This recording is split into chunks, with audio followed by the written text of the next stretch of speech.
Hey guys, what is up? Hope everybody has had a good week.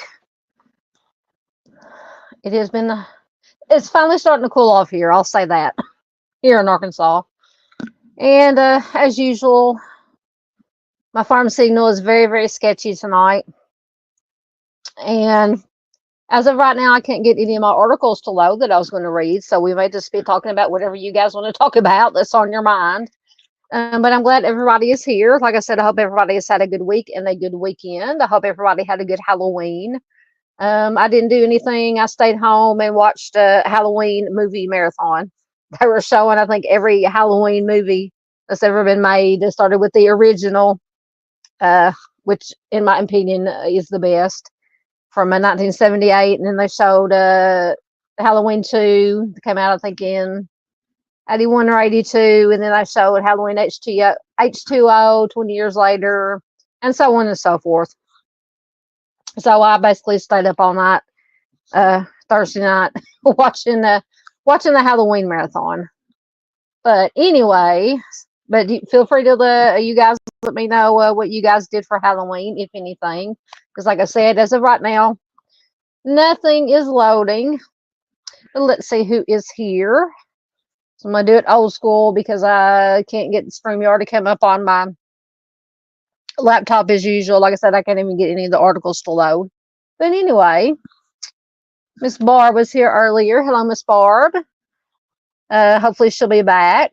And speaking of Miss Barb, there is a new Facebook page I want you guys to check out. It's called Timmy's Legacy Foundation. If you have not heard of the Timmy Dees case, Miss Barbara Hall is Timmy's mother. I've covered Timmy's case extensively. Arctic Falls True Crime has covered it. Just check out my Fredericktown, Missouri playlist, and you'll find everything I've done with Timmy, or sharing his case. Like I said, Arctic's done it. The Lawless Files has covered it. Sonova Contrail has covered it. Lots of wonderful creators have covered it.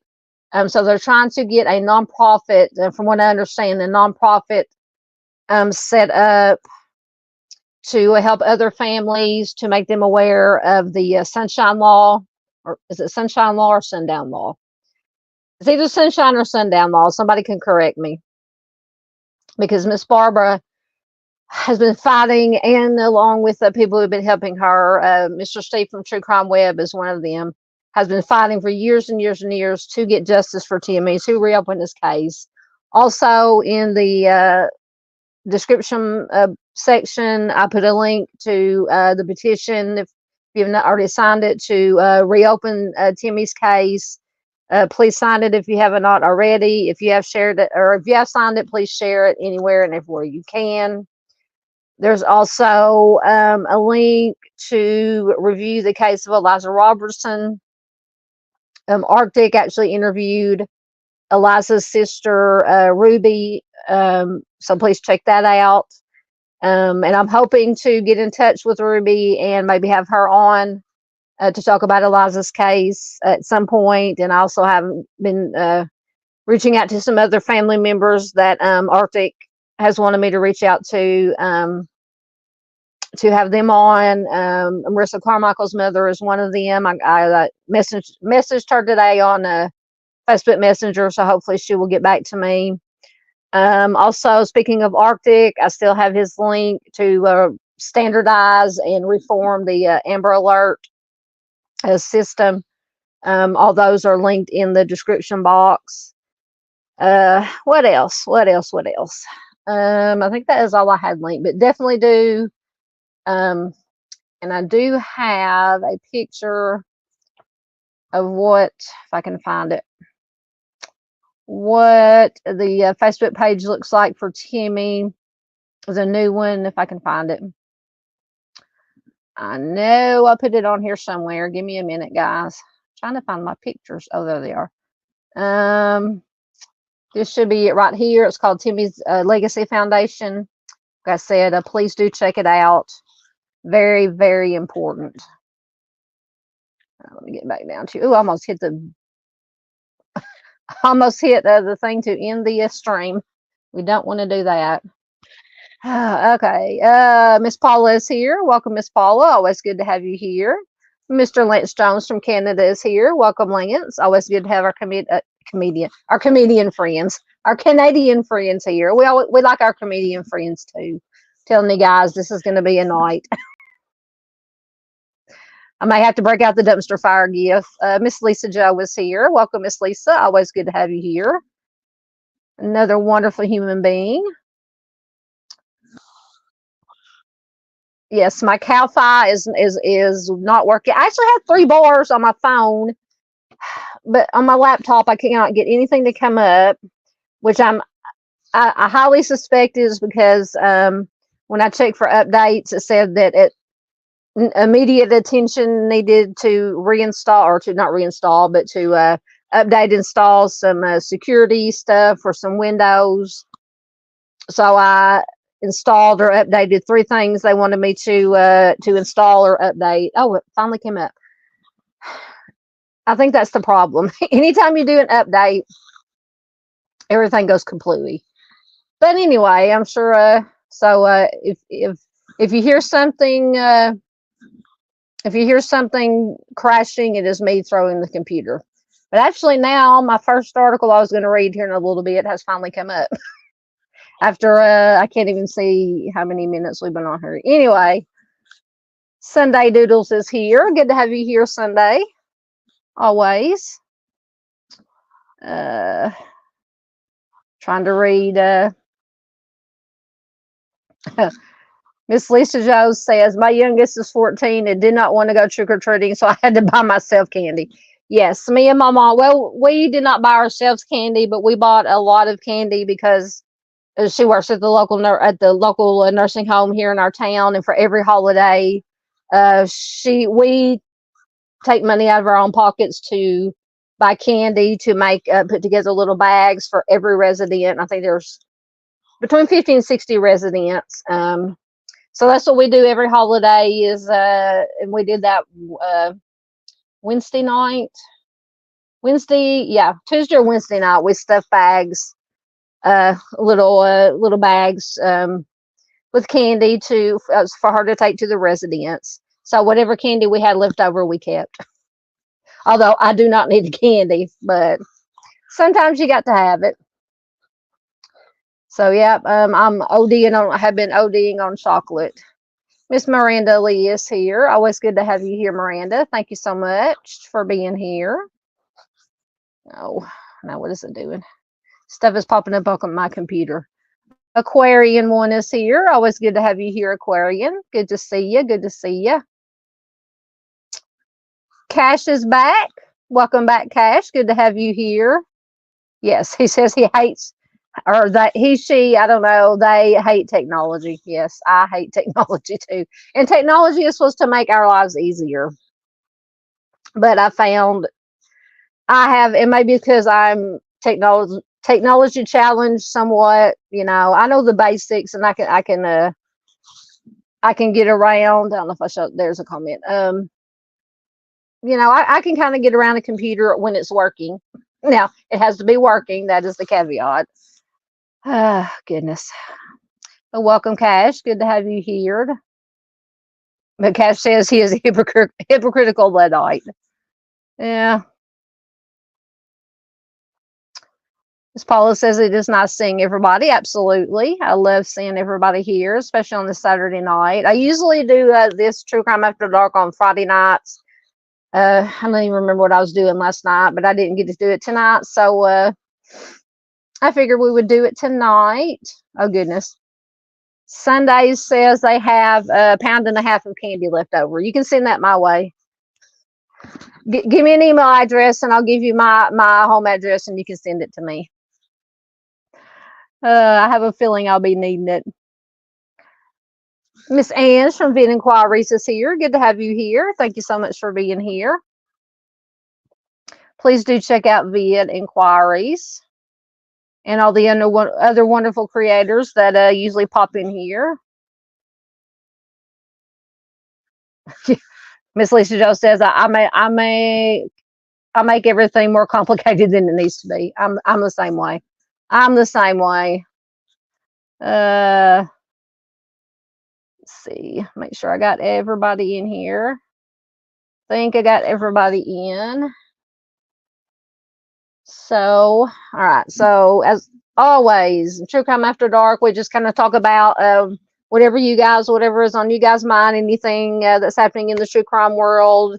I know there's still a lot of trials going on. We've got the Delphi trial going on. That's the main one. You guys will have to remind me of some other ones. Still don't know about Kohlberger. I haven't heard anything about that.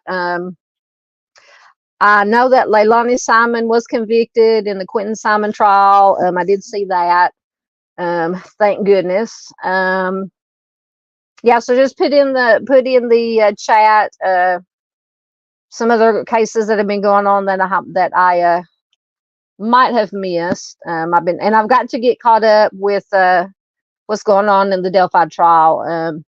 I'm picky and choosy about my creators that I get the information from, because we all know how that trial, not the trial, but how that whole case is, and everybody's opinion is welcome here concerning that this particular trial and case. But just, as always, I think I forgot to put up my my ticker here. If I can get it to do it. There it is. Yeah, all we ask is just you respect everybody's opinion, and just be nice and play nice, and everything will be fine. Let me see. I think some more. Okay, thought some more comments pop up.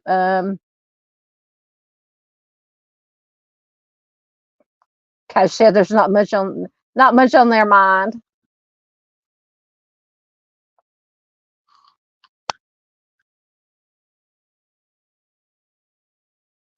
Oh, Vid Inquiry and Miss Ange has a date night with the Hubs. Have fun, have fun. Yeah, don't stay on my account. No, you go out and have fun with the Hubs. You can always watch replay. You can always be replay crew. Absolutely. All right. Oh, goodness. Oh, no, no, no, no. Don't want to reload the website. Oh, gosh. I'm going to send us into outer space. Okay. Let me see. I know it's probably not going to work. Let me try one more time because it's so much easier to operate things through StreamYard. I'm going to try one more time to get it to come up on my computer. No, your hubby is more important and probably a lot more fun than we are. Vid says it. Vid says it's always fun with you guys, though. I'm torn. No, you spend time with the hubby. Family time is very important. Absolutely.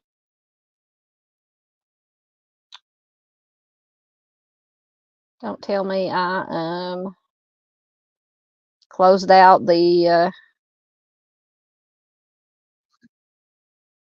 almost closed out the tab that that was finally loaded.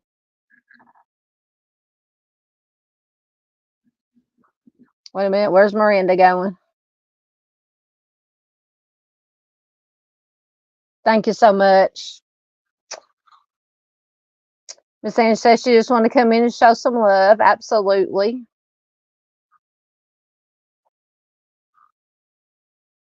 Yes, we love you too, Miss Ange. Have a good night. Have a good night. All right, yeah. StreamYard's not going to come up. So now I've got to reload the page that I had loaded. Oh goodness. So what do you guys been up to? Oh, I didn't mean to put that up there. I accidentally hit it.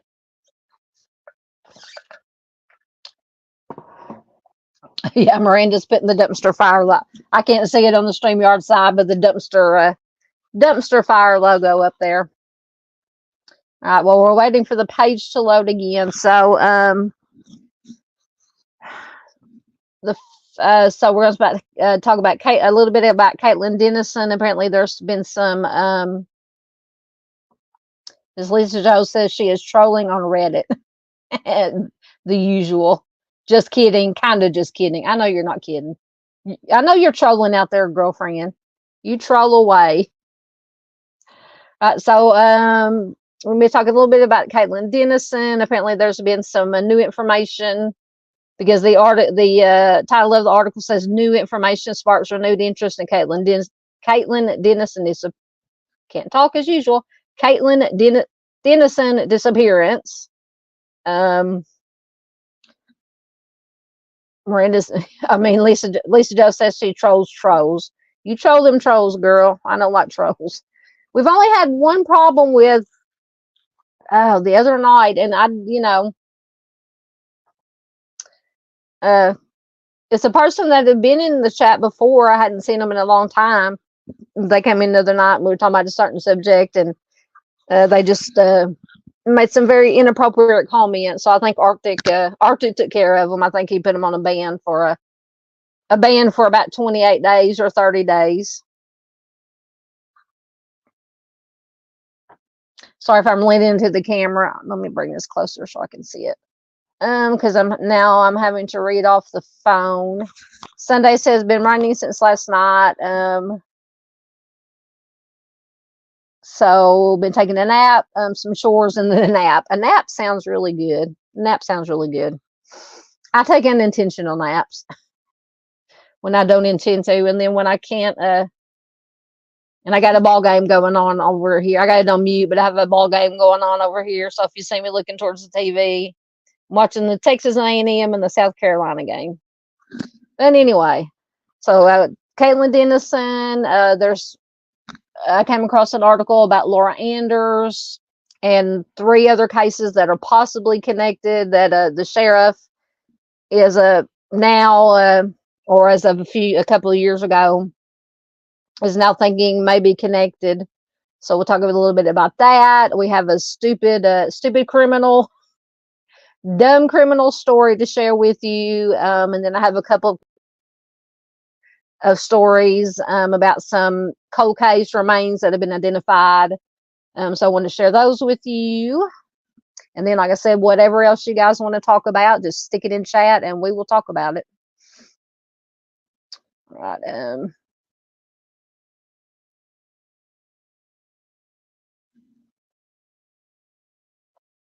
Sorry, I'm just reading comments.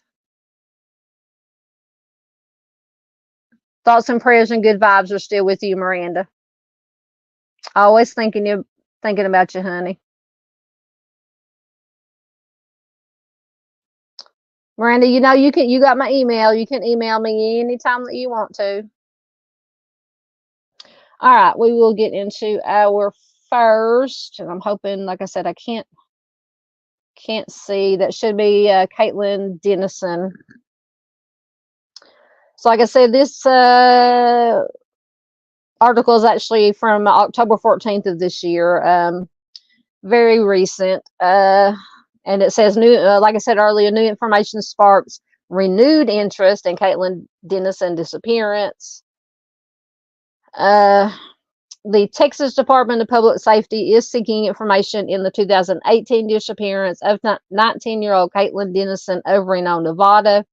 Investigators said there is a, quote, renewed interest in the case based on new information gathered by the Texas Rangers, and those looking into the case believe the public may have information to help this cold case get solved. On January 9th of 2018, Caitlin met a man, and then together they flew from Reno to Midland, Texas. The unidentified man is known to have worked as a truck driver in the Permian Basin oil industry, but Caitlin never told her family the man's name.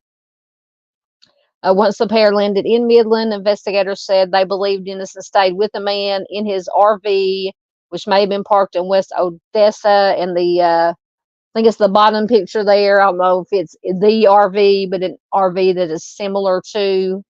And the top picture is the actual suspect vehicle that they were seen getting into. So that vehicle, in my opinion, well, you know, around here where I live, you see a lot of jacked up vehicles like that. Maybe also in Texas, and I don't know so much about Nevada, but it would definitely be noticeable. All right, so the following day, on January 10th of 2018, the RV was moved to a location in Midland, south of IH-20 Loop 250. That same day, Caitlin advised family and friends that she was at the Walmart at 4517 North Midland Drive with a man, but she was, quote, afraid for her life. So that obviously is never good when someone calls and says they are afraid for their life. Absolutely not. Investigators also believe the pair visited the Domino's Pizza on Linda Avenue in Odessa, and then went to Rick's Cabaret in an attempt to find Caitlin employment. And this is the last day that Caitlin had contact with any of her family and friends.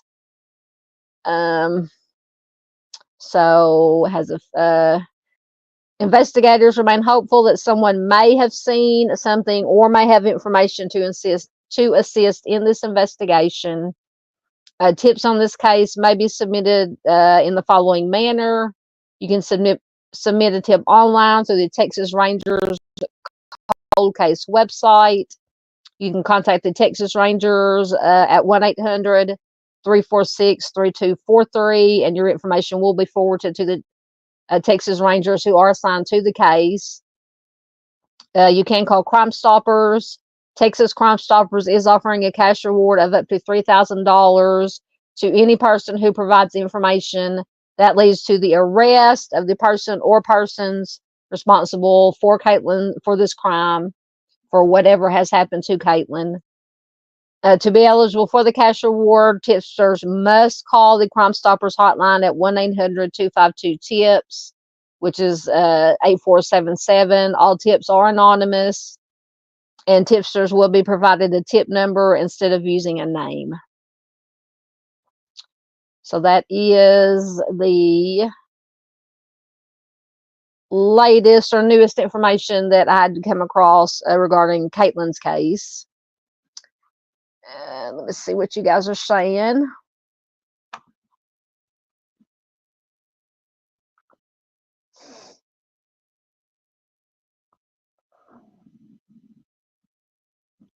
So sorry for you, Miranda.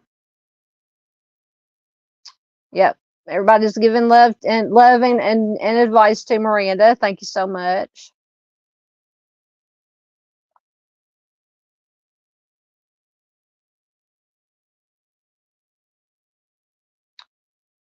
Let's get caught up. Okay. Let me see how long it'll take the my other articles to stop my camera for a minute. Well, my other articles to load.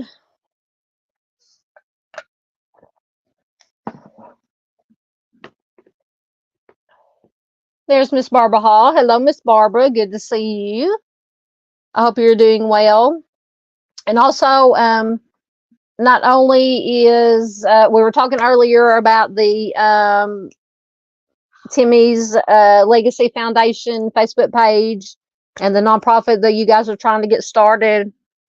The link to that is also pinned to the top of the chat, and it is in the description box of the live stream.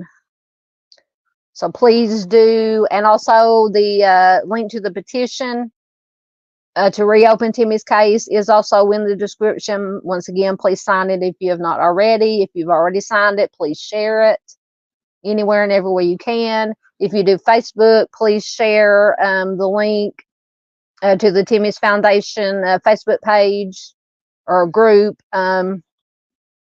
also. So welcome, Miss Barb. Glad to have you here. Let's see if anybody else has snuck in on me. All right. Let's see what we got next. Next, this is a 38-year-old cold case. Lake Lady Jane Doe, and I'm trying to remember where this is from. I think it's from Louisiana. Lady Lake Jane Doe, who the remains have always been known as for 38 years, is identified 38 years after a body found in Louisiana Lake. The woman has been identified as Pamela Lee Hupp. Her case was featured on America's Most Wanted. Her offender or offenders have never been found, but St. Tammany Parish authorities are not giving up. Absolutely. So on June 19th of 1986, a fisherman found a woman's body floating in a lake in southeastern Louisiana. For nearly 4 decades, the unidentified homicide victim was only known by the name Lake Lady Jane Doe until last week, when the St. Tammany Parish Sheriff's Office in Covington announced that new DNA technology had identified the victim. The Sheriff's Office said that the woman had been identified as 33-year-old Pamela Lee Hupp, and that is a picture of, obviously, of Pamela on the slide there on the right. As of Monday, Pamela's, like I said, her offender or offenders' identity remained unknown. Get past all the ads. After Pamela's remains were discovered in Lake Pontchartrain near Slidell, about 30 miles northeast of New Orleans, they were turned over to the St. Tammany Parish Coroner's Office. Pamela's manner of death was ruled a homicide.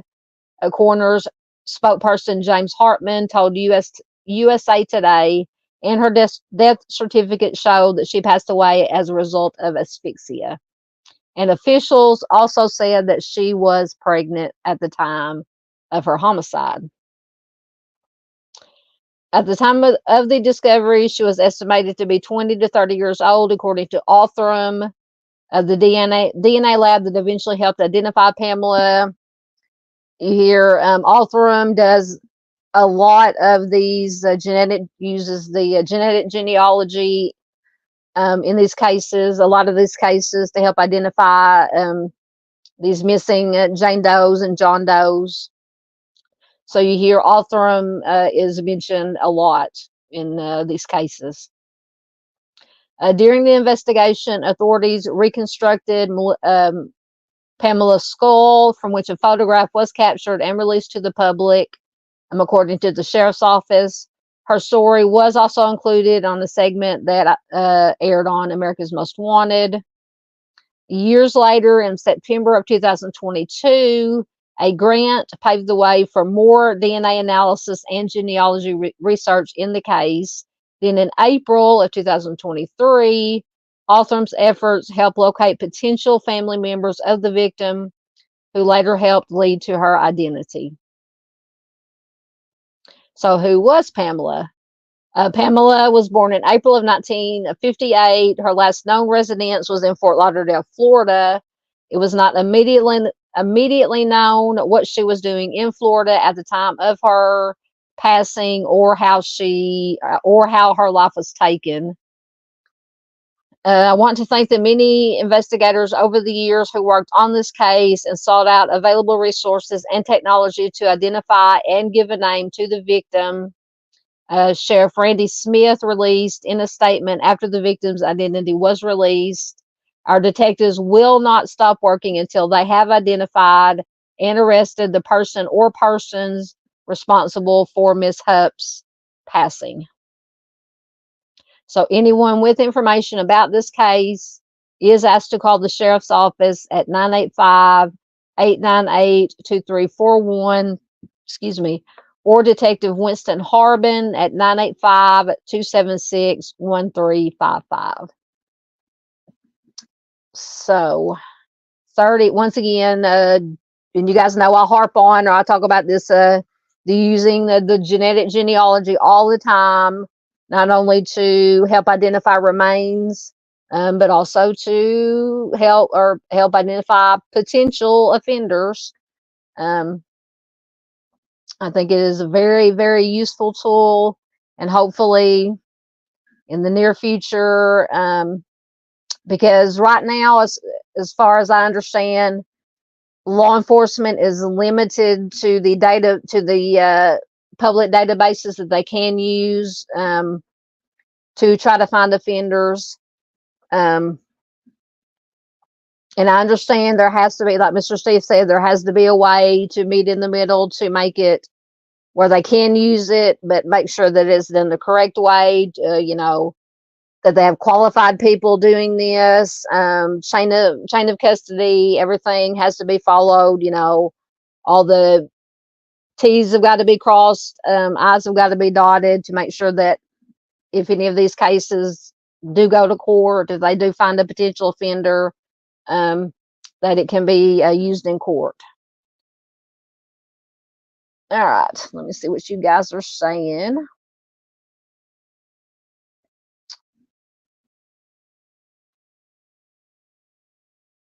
Now y'all talking about pets. Yeah, for any members, I posted on my community tab pictures of my lazy, grumpy cats sleeping today.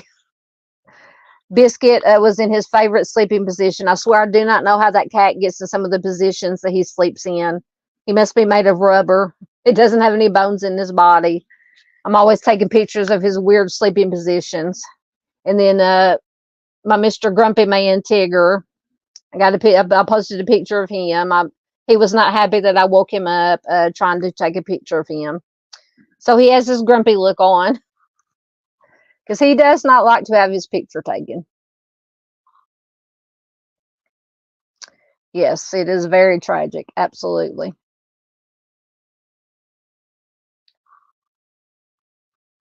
Yes, Miranda says she looks very young in that picture. Yep, and let me see. She was 30, what did I say, 33? 33. She looks younger than 33, though, in that picture. I agree. Absolutely.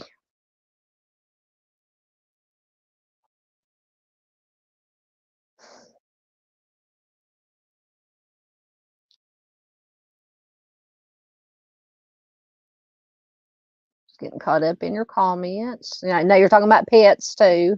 Miranda says she has a golden retriever named Finn. Oh, and a calico cat named Callie. I'm talking about her kids.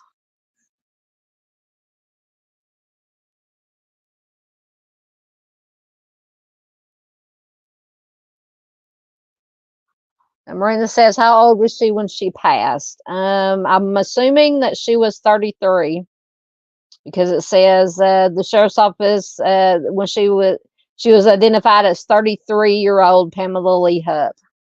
So I'm assuming she was 33 because when they identified the remains, they let me find it. When they found the remains, they placed the age before they found out who it was as somebody to be estimated between 20 to 30 years old. And she was 33. So there's Mr. Junior Johnson. Welcome, Junior. You're at past your bedtime. It's only, well, it's 8:30. We got a little bit earlier start than we usually do. Welcome, Junior. It's always good to have Mr. Junior here. I don't know if you're in Michigan or Kentucky, but as always, wherever you are, I hope you and yours are doing wonderful.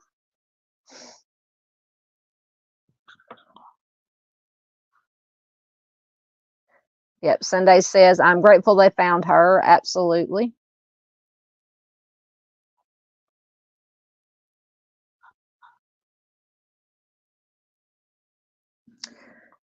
No, I'm going to have to. I haven't seen them yet. Are they on Facebook? Because the link that you sent me in Messenger, I can't get it to work.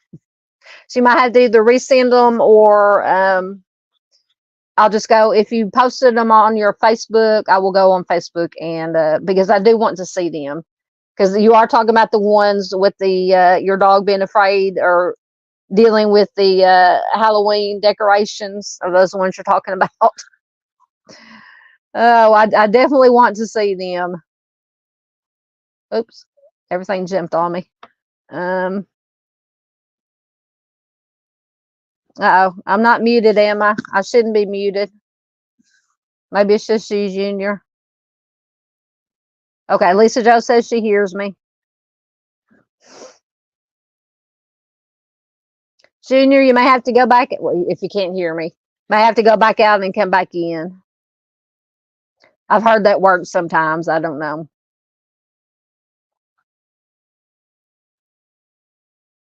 Okay, Junior says he'll be back.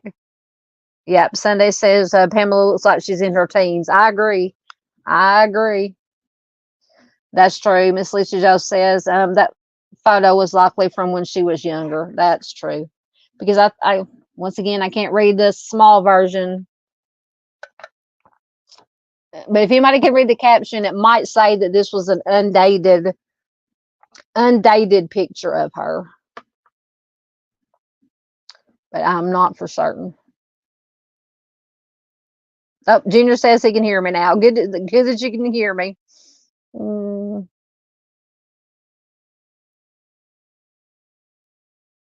Yeah, Lisa, just resend them to me, and hopefully I can watch them. Miss Lisa Jo says her dogs have more followers than her on Instagram. Oh goodness.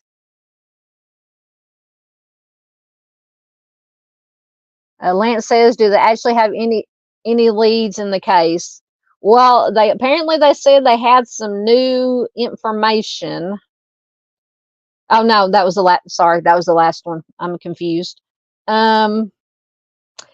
They do not have any leads. They have just now, or last year, they identified who she was, but they have no idea who her offender or offenders are at this point. That's why they're asking for any information about this case, and it did mention that she was pregnant when her life was taken. So possible, and I'm just throwing it out there, just my opinion and theory. Possible that whoever the father of the baby is might possibly. He would definitely be on my person of interest list at the very least. But once again, it did not mention who or if they even know. I mean, unless her family members knew who the father was. I'm trying to get they're looking, anyone with information about the case is asked to call the sheriff's office. and 985-898-2341, or Detective Harbin at 985-276-1355. Hey, Miss Charlotte, all the way from across the pond. Hello, hello, my dear. How are you doing? Always good to have Miss Charlotte here. Miss Charlotte is a gem. We love Miss Charlotte. Well, she's one of our, I call her my night owls. She usually shows up in Dave out on the prowls, late night chats. I've got to, if he does one tonight, I've got to try to make myself stay awake and be in his chat. It just seems like something always happens, or I fall asleep and I've missed Dave's chats for the last couple of weeks, and I feel so bad. Oh, Dave, so many apologies. I got to get caught up on Mr. Steve too. I've been missing his last couple of live streams that he's done, so I've got to get caught up. Wait.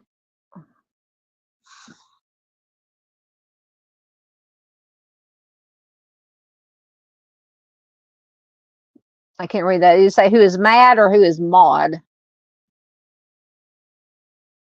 And I don't know if I have anybody in here. Junior has a ranch. I say I apologize. My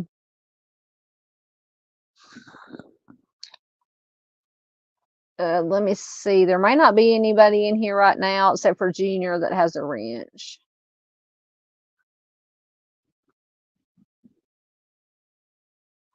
So I don't know why you're asking about mods, Lance. I apologize. Let's see.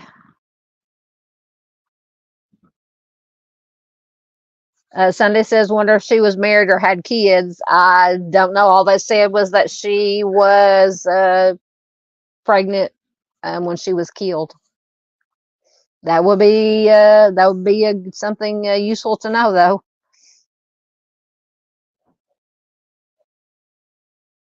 Yeah, Miss Lisa Joe said, yeah, they probably did genetic genealogy on the baby too. Yeah, and it didn't say once again how far along she was. So, but I'm assuming you can get DNA from Miss Lisa Joe. Probably obviously knows more about DNA than I do. Now, if we had Mr. Steve here, he could tell us. He knows about DNA. But I know Miss Lisa Joe knows about DNA too. Yes, Miss Charlotte is somewhere. Miss Charlotte is somewhere in the UK also. Yes. I will look and see if I can find anything else about Pamela's case. And if I do, I'll do one of my short video or short to medium length videos. If I can find any more information about her case. Lance says he is stepping out for a bit. We'll be back. Yes, please come back in. Oh yes, yeah, Miss Lisa Joe said, thanks for reminding me. It says daylight savings time is tonight. I hate daylight savings time. I wish it would stay the way it is now. I like having more, in my opinion, this is just me, having more daylight at the end of the day than it getting dark at, like 4 o'clock around here. Just drives me nuts. But everything should change. My TV will automatically change. All my electronics will automatically change. So I don't have to. Well, we have one clock. I'll have to change. The clock that we have in the kitchen is one of the old-fashioned, what I call the old-fashioned clocks. It's not a digital clock. So I'll have to change that one. Good to know that you are doing splendid, Miss Charlotte. You're very welcome. I'm doing well. It is always a pleasure to see you too, ma'am.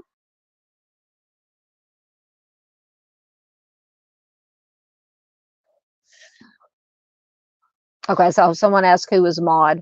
Yeah, like I said, I think Junior right now. Of course, I can do. I can't. I'm a mod, obviously.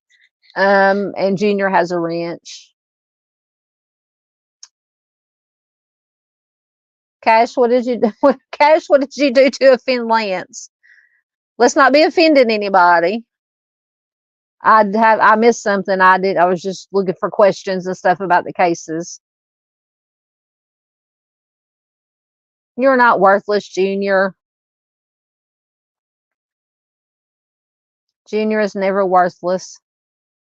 Yeah, that is the good part, though. You do get an extra hour sleep. I agree. I agree. Yes, absolutely. Nothing is worthless. Oh, there it is. Miss Barb says nothing is worthless. We enjoy your company. Absolutely. There's Miss PJ from Lighting the Way Home. Miss PJ's got a wrench. Well, good to have you here, Miss PJ. She says, hey, all. Hey, all, back to you too, ma'am. I hope you're doing well. Miss PJ says, happy Saturday. Absolutely.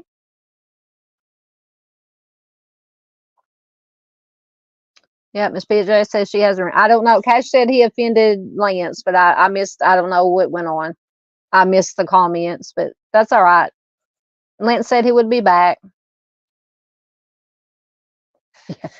Miss Lisa Jo sounds like me. She says, I only like sleeping when my alarm is going off. Absolutely. I hate alarms. Miss Charlotte says she's been teaching today, Saturday classes. What are you teaching, Miss Charlotte?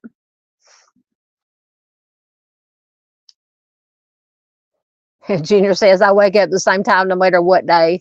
See, that's the way my dad was. My dad, even if he didn't have to get up to go to work, he would be up at the butt crack of dawn. He would be up with the chickens, although we don't have any chickens around here. Didn't need an alarm, nothing. Oh, everything's okay, PJ, as far as I know. Lance just said he would be back. He's going to step out and he would be back. Miss Lisa says, my watch shocks me awake. You must have one of them fancy schmancy watches. Yeah, I don't know what kind of Saturday. Miss PJ says, I'm lucky I only teach Monday through Friday. Oh my goodness, Miss Charlotte is a smart lady. She says today was stable isotopes and how we apply them in anatomy with regards to identification. Oh. So okay, I think I'm caught up. So Miss Charlotte is someone much smarter than me. Oh, yes, Miss Lisa just says science. Absolutely. All right, let's see what we got next. I'm glad I bookmarked everything in order. Oh, is this? This must be the dumb criminal one. Yes, this is the dumb criminal story of the week. And I think actually Chris Gideon messaged me. Stop my cam for a minute. Messaged me a link to this article. As you can see there, and I'll give you the story. But while we're waiting for the article to load, apparently this happened in Oregon, I believe, and apparently the LE came into a house or called to a house, and they found numerous amounts of substances, among other things you can see there. And so you have this bag that apparently these substances were in that says something to the effect of, this bag absolutely does not have substances in it. Oh, dumb criminals. You don't catch the smart ones. Sometimes you do, but it's always fun to see the dumb ones get caught. Miss Lisa Joe says, I have to admit I'm a scientist, but I'm not smarter than a fifth grader. I'm sure you are smarter than a fifth grader.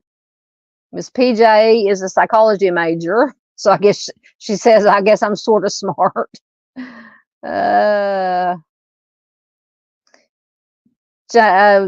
is back. Good to have you back, Lance. Always good to have you here, buddy. Yes. Miss PJ says, I figured out younger kids are smarter than us. Yes, especially when it comes to electronics, I've found. If I'm trying to do anything on my phone that I can't figure out, or I have to ask my teenage nephew or younger younger kids that I know. Oh, makes me feel really stupid. Hey, Miss Gail, good to have you here. It's okay. You're not late. You're fine. I'm just still waiting for articles to load. I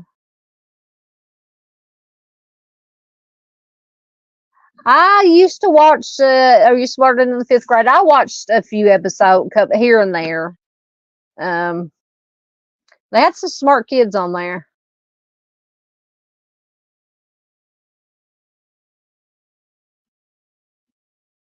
Sunday says, won't show it. There we go. That bag looks professionally made. Yeah, they probably got it off like eBay or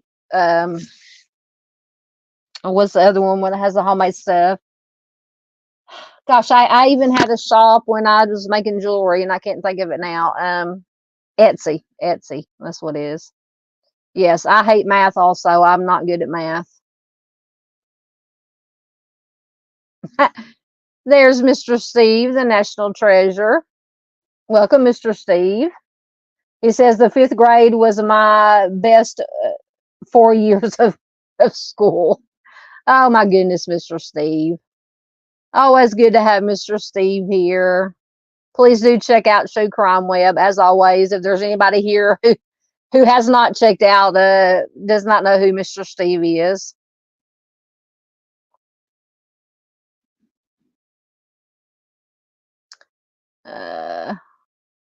Yep, stacks of money too. Once again, oh, it finally popped up. I was waiting for the article to load. It finally loaded, so we'll get the scoop. Yeah, they found lots and lots of stuff. Yeah, that's also true. Lisa Joe says she can make that bag with her Cricut. Absolutely. Miss PJ says she's horrible at math also. All right, so let's see. Oh, gotta turn my camera back on. Let's see what this is all about. So this is from Oregon. Oregon police find a bag of narcotics, ironically labeled "definitely not a bag full of substances," but they don't use that word. So you can see it printed right there on the bag. So over 10 grams of assorted substances were allegedly found inside of this bag.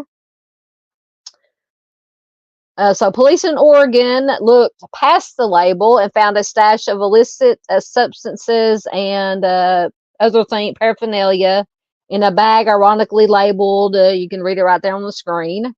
According to the Portland Police Department East Precinct, law enforcement arrested Mia Rochelle Bagenstos, 37, and Reginald Lamont Reynolds, 35. Authorities said that along with the zippered bag and its contradictory wording, police found substances, cash, pew-pews, and scales during a traffic stop. It was not at a home. During a traffic stop. And inside the bag, police said they found more than 10 grams of assorted substances. Police alleged that the pair had stolen the vehicle, so that was apparently the reason for the traffic stop. They had damaged the ignition. Reynolds faces charges of delivery, unlawful possession, unauthorized use of a vehicle, and possession of a stolen vehicle. And Bagenstos was booked on the same charges. Fox News Digital has reached out to the Portland police for comment, but apparently they did not get one because that is the end of the article. So yes, I always like to bring you at least one dumb. This is the first dumb criminal story that I found in a while. I might have to go searching for some. We might have to do a live stream on nothing but stupid criminals. It's just so funny when they, and I watched the show On Patrol Live.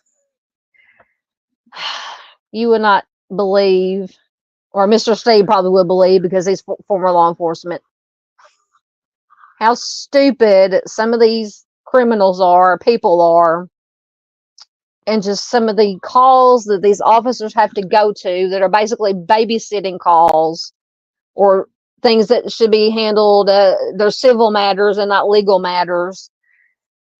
I don't know how they have the patience to put up with some of these people after watching On Patrol Live for so long. It just kills me. I would just have to reach. Sometimes I just want to reach through the TV and just grab a hold of these people and just shake them. They're so stupid.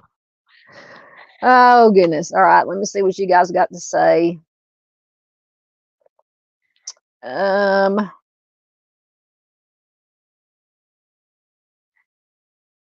yeah, that we're still talking about math. At least Miss Lisa does all that Common Core math. I don't understand it. I don't understand it. Miss Lisa just said about the core math. She told her youngest she had to get help from her older brother. It's just ridiculous. I don't see how that is supposed to be easier than the math, the way they taught us. Of course, that's been over 30 years ago. Than the way that math was taught to us. How is that easier when you're drawing boxes and doing this and that? And I don't understand any of it. Any of it. I'm glad I'm not in school anymore. Yes, Miss Lisa Joe says mood altering substances. Absolutely.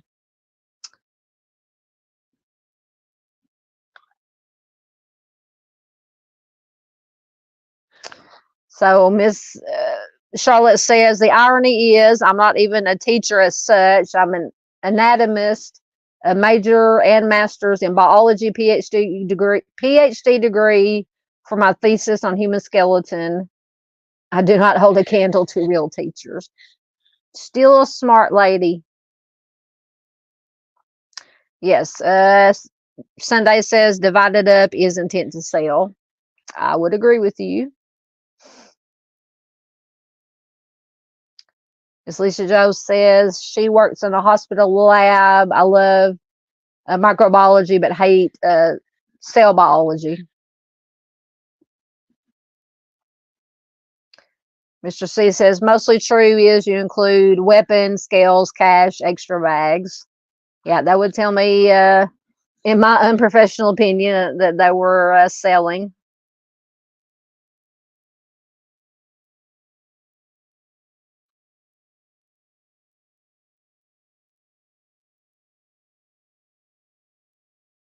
Oh my goodness. No, I did not hear about that. Lance says, did you hear about the bust in British Columbia, Canada, 98 automatic something rules, 900 kilograms of the Finney at a manufacturing lab? That, I'm telling you, the F, I can't say the whole word. Horrible, horrible stuff. Horrible. Very scary. And it is running rampant.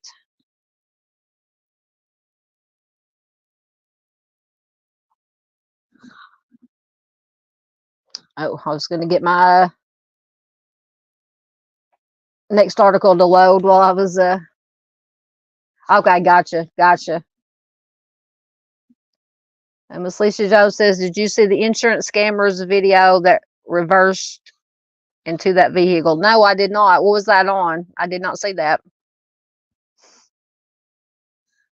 Oh, well, that article came right up. Yes, very, very dumb, very dumb.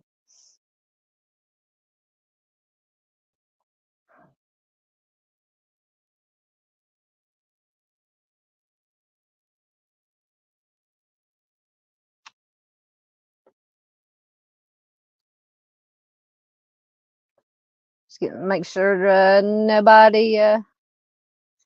Okay, Miss Lisa Joe says it's on TikTok, but it's everywhere. I'll have to look it up and find it.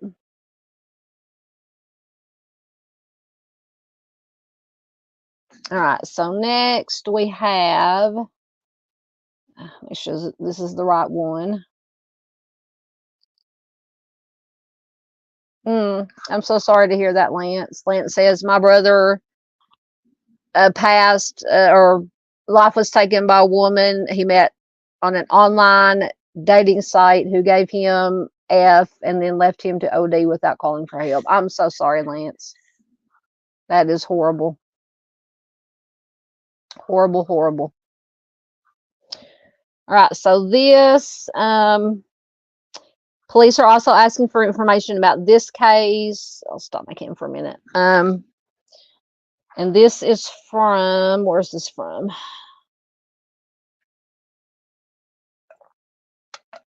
I'm sure it'll tell. I'm thinking North Carolina or South Carolina.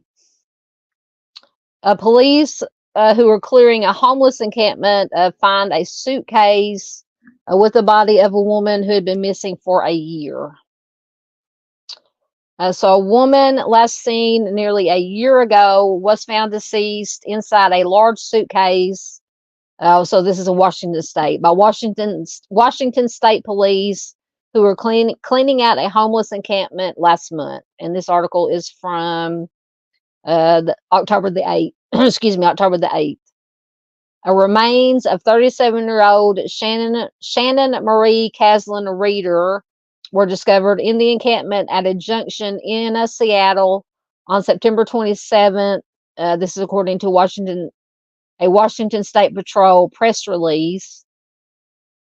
Police say Reeder was living in the area when she disappeared in November of last year.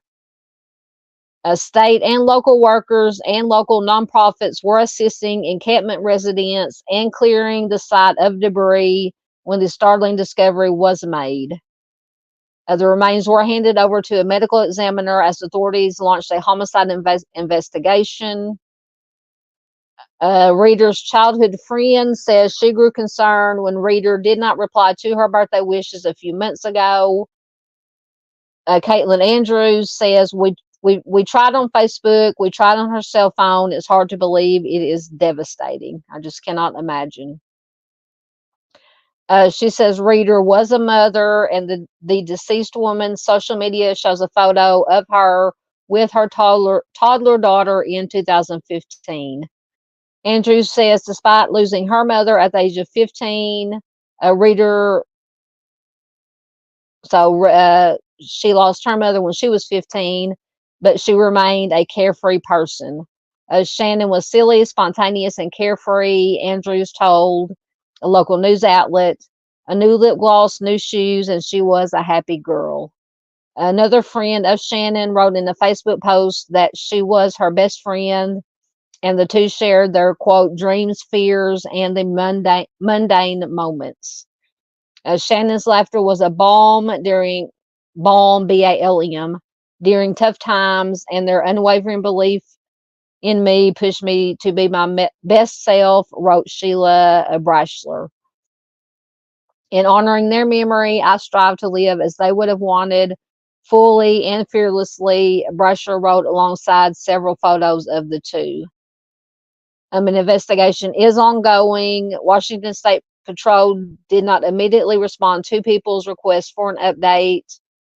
Police are looking to speak with anyone who has been seen or been in touch with Shannon within the last 12 months. Anyone with information on what may have happened to her is urged to reach out to Detective John Ford at 425-401-7742 or Detective Ivan Sergeev at 425-401-7719. And I'm trying to see, I don't think they said if they were able to tell COD. I'll make sure I didn't skip over anything. It just says the remains were handed over to the ME as authorities launched a homicide investigation. So apparently they did find something that leads them to believe that it was a homicide, or that she passed away of a homicide.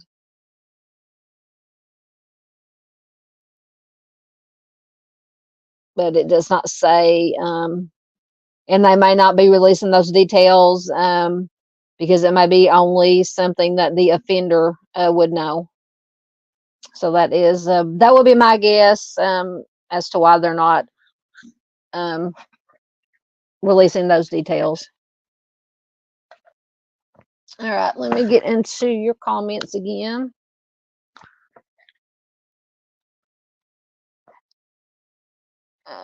Let me get back down to where I was.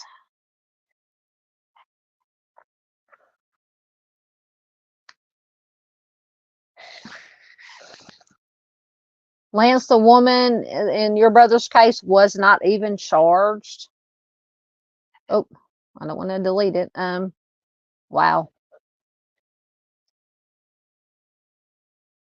But I don't know, maybe Mr. Steve, if he is still here, can probably tell us what kind of charge, if any, could be.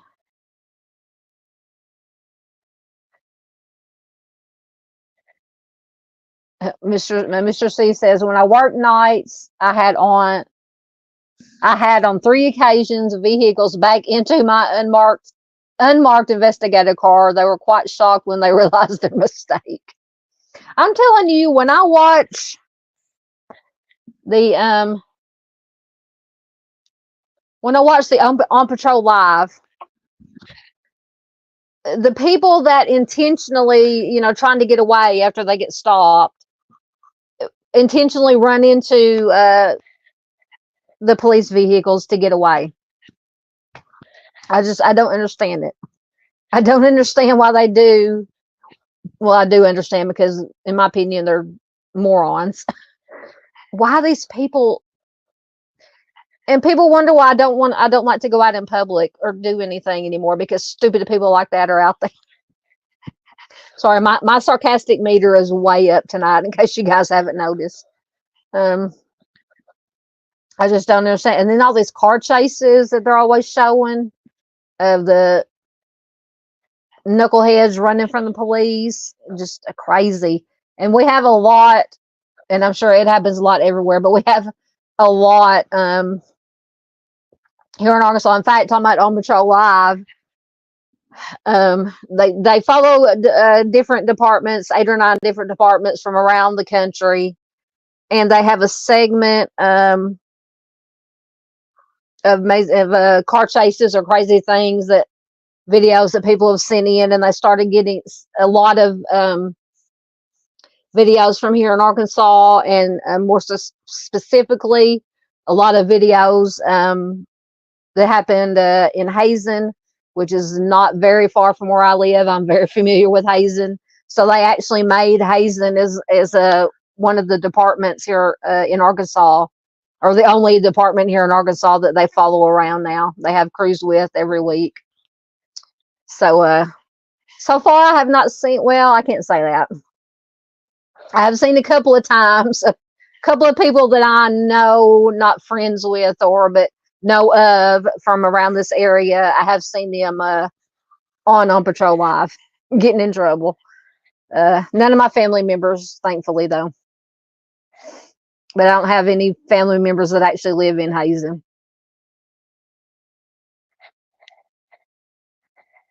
Oh, I hate to hear that, Lance. Lance says, thanks everyone. I have lost 5 family members at the hands of evil humans in separate instances already. I'm so sorry. There's our friend. Oh, where'd he go? There he is. There's our friend JP. There's our friend. There's our friend JP, John Paul Hansen. Just stopping in for a quick hello. Sorry I missed you guys, but I'm stuck in sessions. Stay safe. See you next time. Thanks for dropping in, JP. Please do check out JP.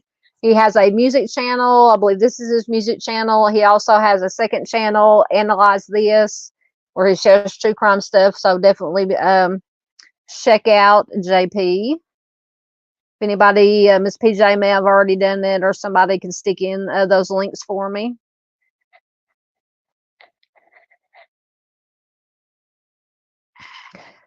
Miss Charlotte was telling Mr. Steve, those are the rather lovely moments life is made for. I'm assuming you're referring to people backing into his unmarked patrol car. Yes, Miss PJ has got John Paul JP's music link in there. Thank you, ma'am. Yes, this case is absolutely horrible. You are correct.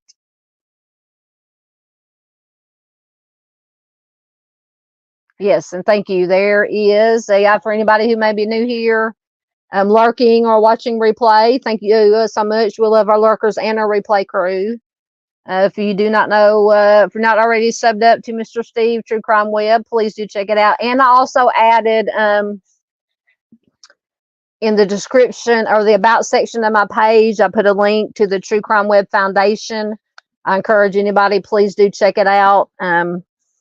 That foundation, Mr. Steve, Mrs. Steve, everybody who works with them does wonderful work, boots on the ground, going out to help these families in any way they can to find their loved one, to get justice for their loved ones. Very, very wonderful organization, wonderful human beings. Yeah. Yes. Miss Barbara says there's a lot of idiots out there. That's why they're called criminals. You're correct. You are correct. And most of them aren't too bright.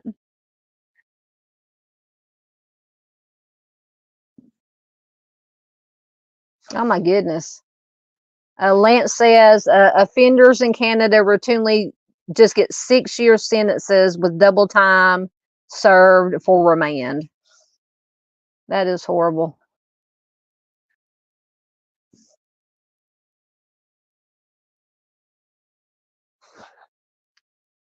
Mr. Steve says trying to trip the electric fuel pump. It occasionally works when they hit police vehicles.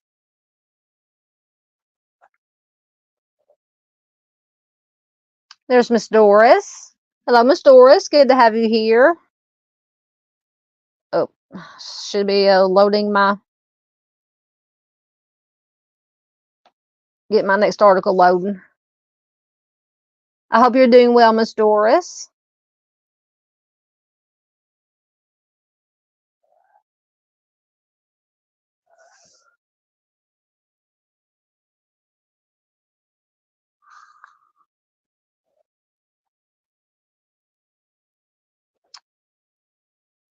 Yeah, Mr. Steve, I'm sure Mrs. Steve watched the Florida Georgia game today.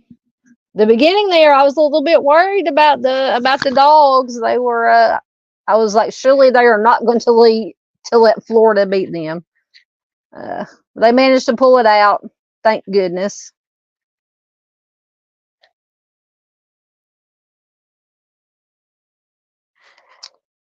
Okay, Lance says, interested in that story. The victim's name was, what story are you talking about? The victim's name was Shane Smith, Calgary, Alberta.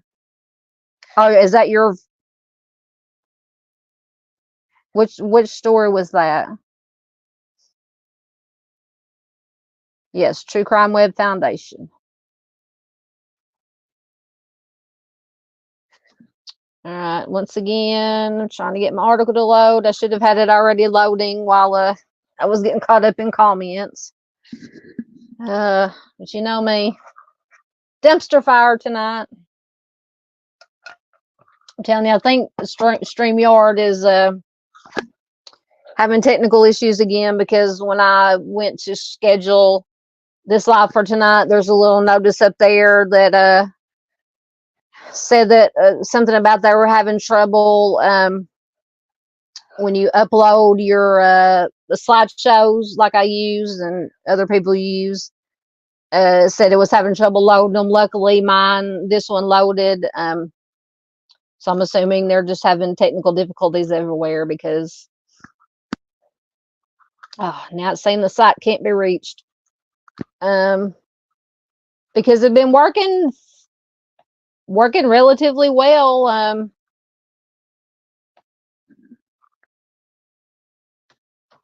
For about the last month or so, and then all of a sudden it just crapped out again. I don't even know why I'm trying to see if StreamYard will come back up on my. Well, now I've got I've got 3 different things going on here. Hold on, hold on. Okay, that's what I'm trying to do.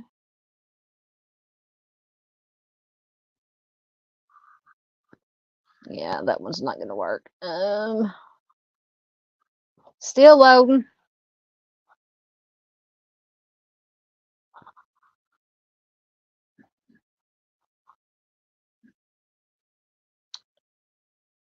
And I have also, I'm just trying to think of, while I'm waiting to load,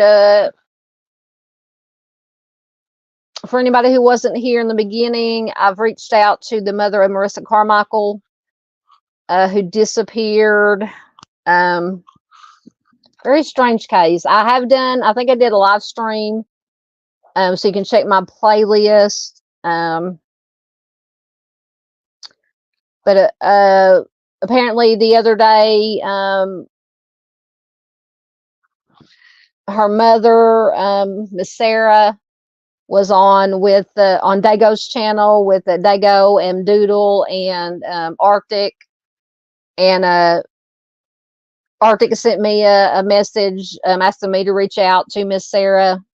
So hopefully she'll get back to me, and hopefully I will have her on this channel at some point, hopefully in the near future, to share Marissa's story, her case again. Very, very strange case. Very strange. And there's also now a $3,500 reward for any information in Marissa's case. Oh my goodness. Article's not loading. Go to the next slide. So this is the Laura Anders, if I can get it to come up. And this is the one Paula says missing for a year. I believe so. Yes. If you're talking about Marissa. I'm trying to think of which playlist it's in. It should be the missing. I have a playlist. It's just called Missing. It should be in that one.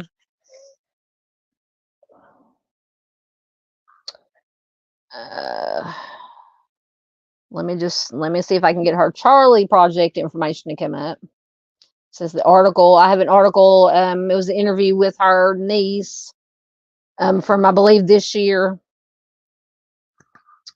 But since it is not loading. Hey, Michelle C. Good to have you here, my dear.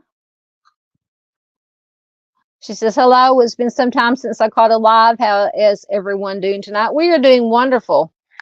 Now, my farm signal and has not doing too wonderful, but we're just going with it.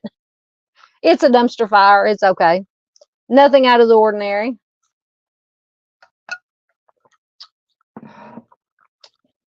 So usually I don't have problems getting Charlie Project information to, let me close the tab out and do a new tab and see if that'll work. Probably won't work, but it was worth a try.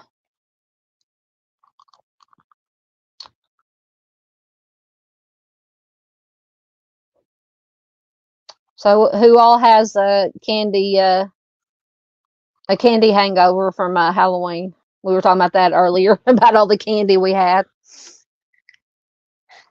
About all the candy we ate.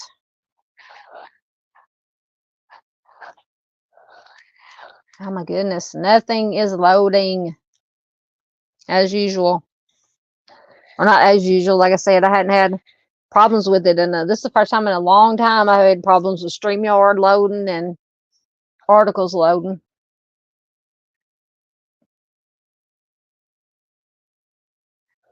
Let me see if I can get Charlie Project to come up again.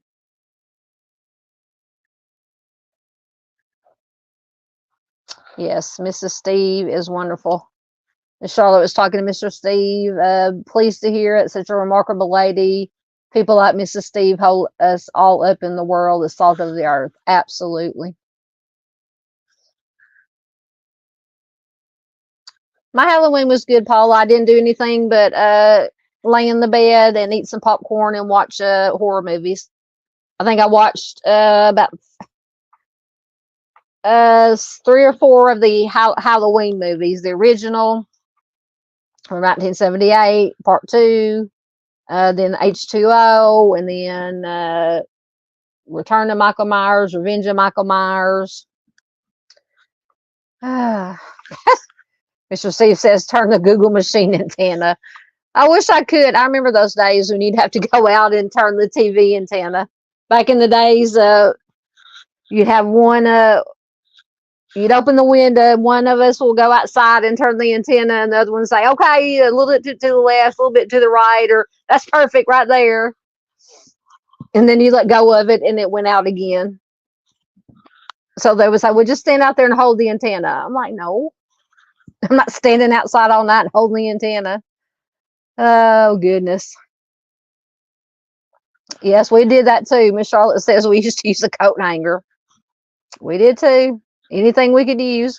Or if we had the inside the rabbit ear antennas, we would put tinfoil on the top of them.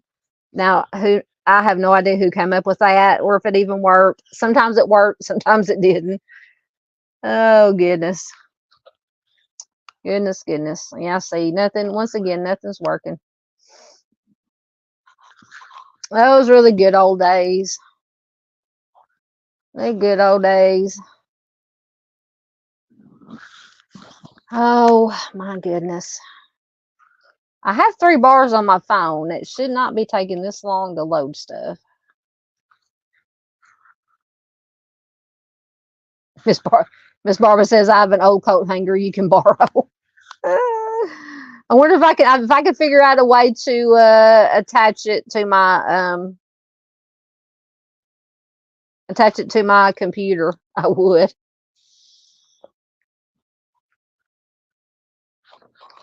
Nah, Miss Paula says that she was on another live stream on Halloween, and then she watched Trap, and then she went to supper.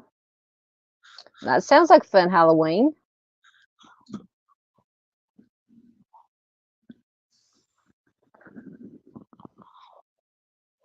All right, so let me see. Oh, there we go. Finally. Okay, so I finally got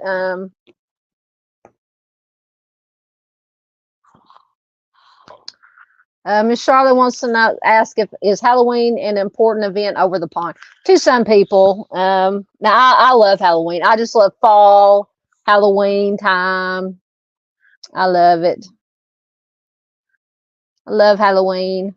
Of course, I've been on, always been on into all the weird stuff. The horror movies, the paranormal, things of that nature. Oh, Paula said she dressed up as Venus, the love goddess, for Halloween. Yeah, you got any pictures? We want to see pictures, Miss Paula. Okay, so here is the Charlie project information. Oh, Miss Barb says she hid from Halloween. I guess I did to an extent. I stayed at the house and watched movies. All right, so here's the Charlie project information for Laura Anderson. So that's the only thing I can get to come up right now. She went missing on January 2nd of 2019 from Mountain Rest, South Carolina. She was 45 years old when she went missing. She'll be 50 years old today. She was 5'1", 140 to 162 pounds, with black hair and brown eyes. Says she may be of Native American, Choctaw, and Cherokee ancestry. So she was last seen on Balk Knight Road in Mountain Rest, South Carolina on January 2nd. Her husband said that he went to Spartanburg, South Carolina that day, and he did not return until January 30th. And when he returned, she was gone. She did not have a cell phone at the time of her disappearance. She has never been heard from again. So these are the other cases that authorities are looking into to see if her disappearance is related to some or all of the missing persons cases of Pamela Faith Roach, Tammy Stubblefield and Joshua Ivester, and the death of Renee King. So Roach and Stubblefield disappeared from the area in 2019, and Joshua Ivester disappeared in 2021. They have never been found. Renee King disappeared in November 2020. Her body was found in a wooded area along Rufus Land Road in February of 2021. It says there are some similarities in the case. They did have some mutual friends and acquaintances, but investigators have not decided whether the cases are connected, and all of them do remain unsolved. Excuse me. So if you have any information on Laura's case, you can, or any of these cases, you can call the Oconee County Sheriff's Department at 864-638-4639. And I do, if it will come up, have the Charlie Project information. So the information for Pamela Roach, she disappeared on February 4th of 2019 from Walhalla, South Carolina. She was a white female. She was 26 years old at the time she disappeared. She'll be 32 years old today. At the time she disappeared, she was 5'5", 110 pounds. It says she does have a history of, and I don't know what this means, polysubstance abuse. I don't know what that means. It's all one word, polysubstance. She has blonde red hair and blue eyes. She did have numerous tattoos. She had a rainbow on her lower abdomen, flanked by 2 stars, words and a cross on her breast, a smiley face on her ankle, writing in a red heart pierced by an arrow on the inside of her wrist, and an unspecified tattoo on her upper arm at the shoulder. Her nose, lip, tongue, eyebrow, and ears, both the lobes and the insides are pierced. She goes by her middle name Faith, which she pronounces Fythe, Fythe, and she has been known to dye her hair different colors. So she was last seen in the vicinity of Coffee Road and Corey Road in Walhalla, South Carolina on February 5th, 2019. It says she may have gotten into a burgundy van there. She has never been heard from again. She was reported missing on February 12th. At the time that she disappeared, she reportedly did not have stable housing. She was last known to have lived on Flat Rock Road. She was taking GED classes online. She left behind a 5-year-old son who is in the care of relatives. She also had another son who passed away in infancy. The anniversary of his passing was shortly after she disappeared, and her family became concerned when she did not visit his grave. Since she went missing, her cell phone has been turned off, and her social media accounts have been inactive. Almost a year after her disappearance, police did find some of her clothes and jewelry along Tunnel Road. Her family did identify some of the jewelry, including earrings, a feather choker, and a bracelet, as items that she wore most of the time. She is considered to be missing under suspicious circumstances. Foul play is possible in her case. The person last known to have seen her has changed his story several times. Since her disappearance, her family got an anonymous tip that she was being held against her will and was in danger. Now, we'll take that with a grain of salt. So in April of 2021, authorities named Kevin Wayne Boston Mailer as a person of interest in her disappearance after a social media video that implicated him came to their attention. The video shows 2 women discussing her case. One of them stated that Mailer told him, quote, "We're going to cut her up and scatter her," and that, quote, "all he knows is they cut her up and scattered her, and parts of her are in the rock quarry." In September of 2022, there were new developments in the case. when people were arrested in connection with it. Shiana J. Turner was charged with obstruction of justice, and Miss Prison, Misprision, Misprision. I have no idea what that word means. Something of a felony. Investigators allege that in May of 2022, she had failed to produce unspecified evidence of a known felony that she was aware of. Marcus Vandale Walters was charged with perjury. He allegedly swore, quote, falsely and materially that he was present during the commission of a crime and that he had advanced knowledge of a conspiracy to commit said crime. That same month, Mailer was charged with kidnapping and homicide in the 2019 death of Kevin Kyle Craig, also in South Carolina. At the time that he was charged, he was already in prison serving a 5-year sentence for a substance offense. He does have an extensive criminal history, and he does have a history of violence toward women and girls. So Kevin Craig's passing was initially considered accidental. Investigators believe that Mailer confined him in his own trailer and took his life by injecting him with an unknown substance, which I say could be possibly insulin, and that the motive was to cover up his and Craig's involvement in Pamela's disappearance. So that is very interesting. Hold on, lost my place.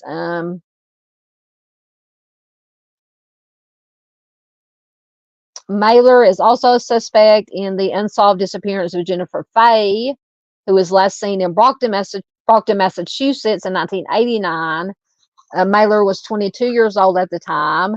He allegedly bragged to people about burying her body. He is considered a suspect in her disappearance, but has not been charged. Has not been charged in connection with it. Authorities are looking to see if Pamela's disappearance is also related to some or all of the cases of Laura Anders, Tammy Stubblefield, Joshua Ivester, and the death of Renee King.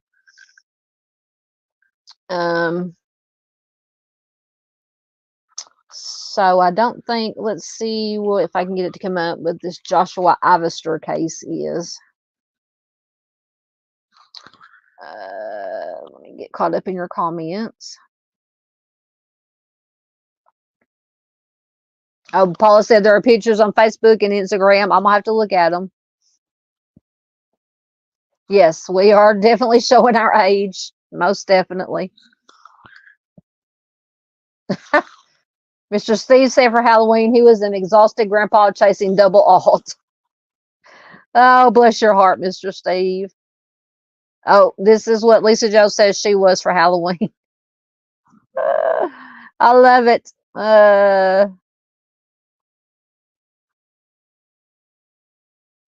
Yes, Miss Charlotte says the kindest thing in the world is for the families to know where their darlings are. Absolutely. They just want answers. They just want to know. All right, so Joshua Scott Ivester, we're missing on February 15th of 2021 from Walhalla, South Carolina. He was 36 years old, brown hair, blue eyes. He has numerous tattoos on his face, scalp, neck, ears, and legs. He has a full sleeve tattoos on his arms and hands, from his shoulders all the way to his fingers. So he was last seen in Walhalla at 6 p.m. on February 15th. He left his residence on Wagner Circle with a male acquaintance that afternoon. They walked to a residence in the vicinity of Rock Crusher Road and Coffee Road, and that was where he was last seen. Days after his disappearance, the camouflage print hat and matching hooded sweatshirt that he had been wearing that day were found in a wooded area off Wolfers Hollow Road near Rock Crusher Road. No other sign of him has been located in spite of extensive searches.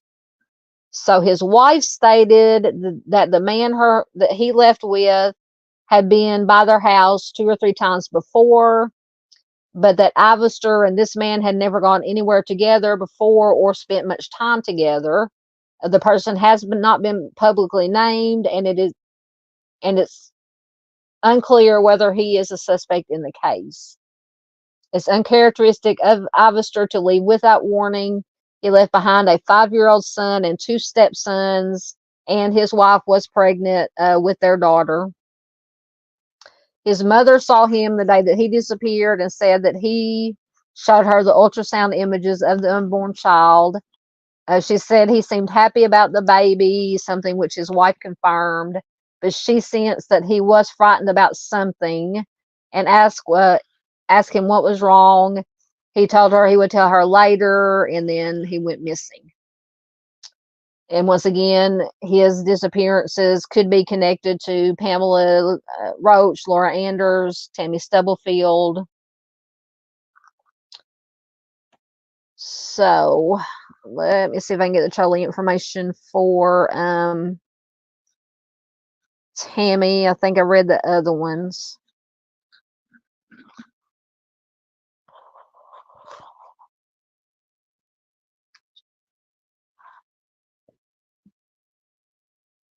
Gail said, we got slammed with a bunch of cute little ones and went through 3 huge bowls of candy. The children were having fun. It was good to see them having fun. Absolutely. Yeah, we bought candy because, of course, living out on the farm, we don't get any kids. But my baby brother, lives in the neighborhood that gets slammed with kids.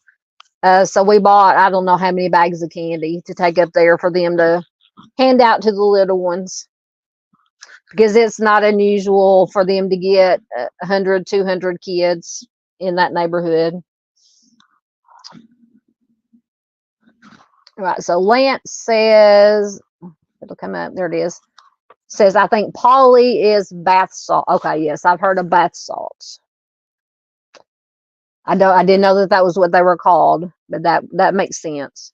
That is some bad stuff. Once again, going back to watching On Patrol Live, there have been several people that they've been that they come across that are under the influence of bath salts, and they, just from the way they act, it is very, very scary.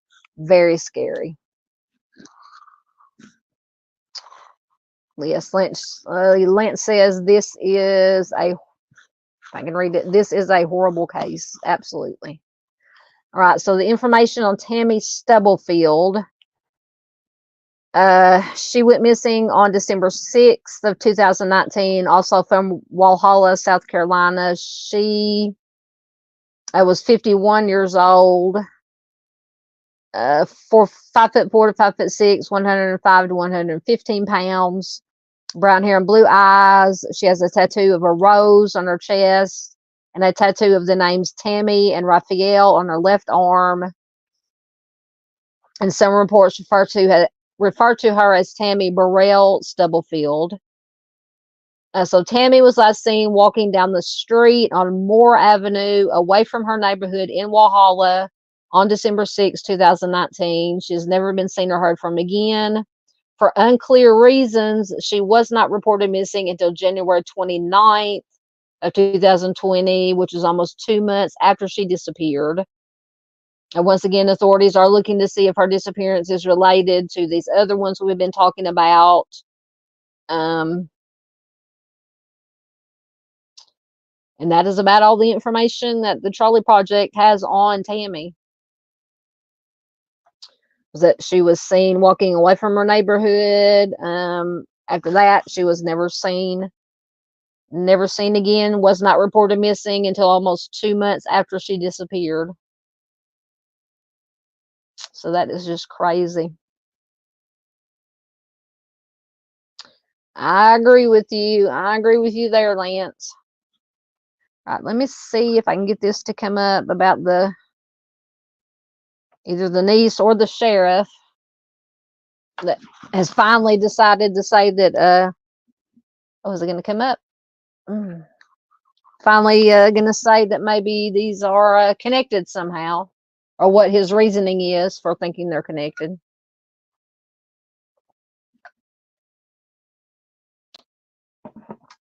Well, I say it's going to come up. It might. Absolutely. Miss Charlotte says, hearing and seeing children play is the most magical thing. My husband still makes huge efforts despite the girls being long gone. Yes, I love to hear kids playing and laughing and just having fun. Nothing better than hearing a child laugh, I'm telling you.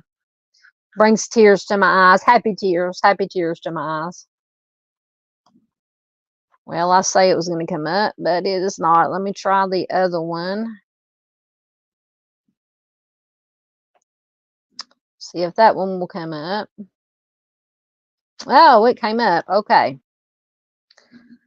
So this is the one that the sheriff says for the first time that 4 cases involving missing women may be connected. And this is from February of 2021. The Oconee County Sheriff is speaking out for the first time about 4 missing person cases and the possibility they could be connected. The most recent missing persons case came to a tragic end when hunters found Renee King's body in a wooded area along Rufus Land Road, and she disappeared in November of 2020. He said, Oconee County Sheriff Mike Crenshaw said it wasn't near a roadside or a highway, so our investigators are trying to determine how she got back there. Is it possible she could have walked? Is it possible she was transported? There are a lot of unanswered questions. The sheriff said investigators are trying to figure out if this case is linked to 3 other missing persons cases in the county. Laura Anders, Faith Roach, and Tammy Stubblefield were all reported missing in 2019. Sheriff Crenshaw said, I had reached out to SLED, which is South Carolina Law Enforcement Division or whatever that is, and requested their behavioral unit to look at these cases to see if they see any connections. So we're exploring that possibility at this point. Crenshaw said investigators have found similarities between the cases. He says there are some commonalities between some of these ladies and some of the people, friends, and acquaintances. And that's something SLED is assisting us on as we move forward. The sheriff said it could take weeks to determine Renee King's cause of death. Once again, Anders, Roach, and Stubblefield are all still missing. Anyone with information about any of these cases should call Crime Stoppers at 1-800-CRIME-SC. So that was an article from 2021. Let me see if I can get the one with the niece. It was more recent.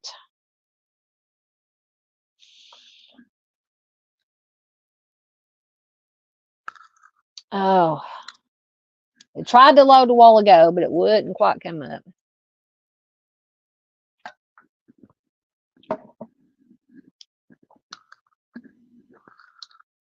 I can't even tell how long we've been on here. All right. Oh my goodness. There it is. It finally loaded. All right. So this is the one, the interview with the niece of Laura Anders, and it is from September of 2022. Niece wants closure in Anders' case. A woman reported missing from Mountain Rest area in 2019. Oh my goodness, come on. Well, I got the headline, but I don't have the article. Imagine that.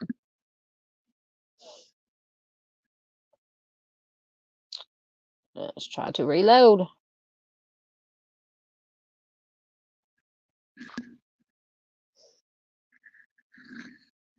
Reloading.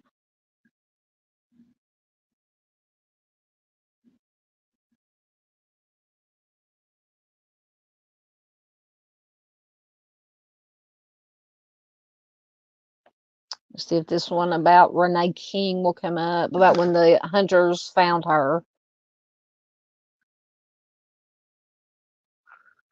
Okay, so this is just a short article about Body discovered in woods by hunters confirmed to be missing South Carolina woman. The body of a woman found in the woods of Oconee County on Saturday, and this is from February 2021. May put a family one step closer to closure. According to the Oconee County Coroner's Office, hunters discovered the body at about 8:30 a.m. in a remote wooded area at the end of Rufus Land Road, which is a rural two-lane stretch surrounded by trees dotted with houses. The woman's body was located about 6 miles from the town of Westminster. The physical characteristics of this deceased woman are consistent with a missing Westminster woman who is known to stay at a home on Rufus Land Road. Coroner Carl Addis said Saturday in a statement. The family of the missing Westminster woman was told about the discovery of the human remains. On Monday, Addis confirmed the body was the missing Renee Rowland King. The 42-year-old was identified by dental records, x-rays, and a tattoo, according to Addis. In January, she was reported missing to the Oconee County Sheriff's Office by a family member. The relative told deputies that she was last seen on November 28, 2020, at a home on Rufus Land Road. It is estimated that she passed away on November 28th, and her body was in an advanced state of decomp. It says no obvious signs of trauma were found in an autopsy, and toxicology studies will be conducted. No COD was determined, and the Oconee County Sheriff's Department or deputies are investigating if any crime caused her death. So at the time, they did not know or hadn't got the results back yet if they could even determine a COD with the condition of the remains. All right, let me go back to this other article.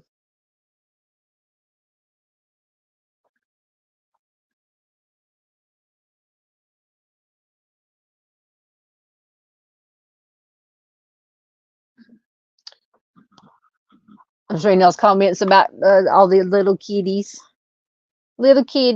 for Halloween.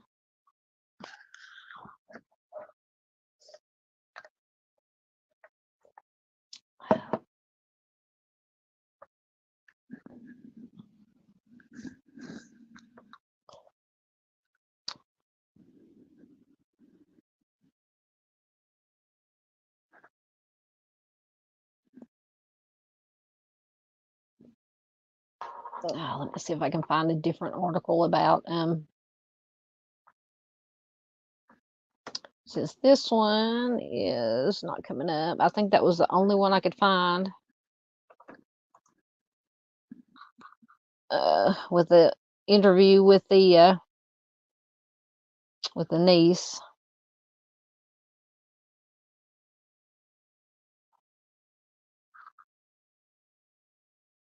It's nice seeing you too, Miss Paula.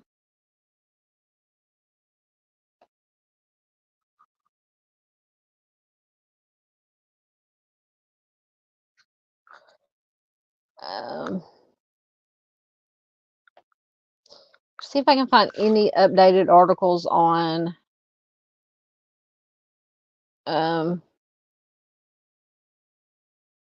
Renee King.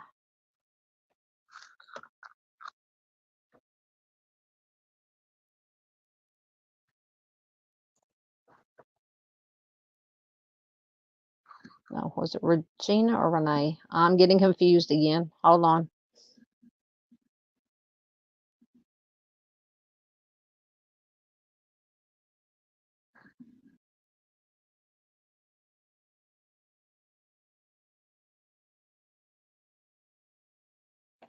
Oh, well, apparently it won't let me look at it anymore.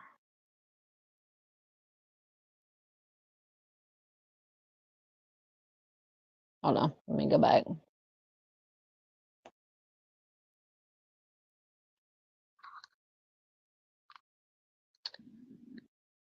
Lent says he is praying. Absolutely.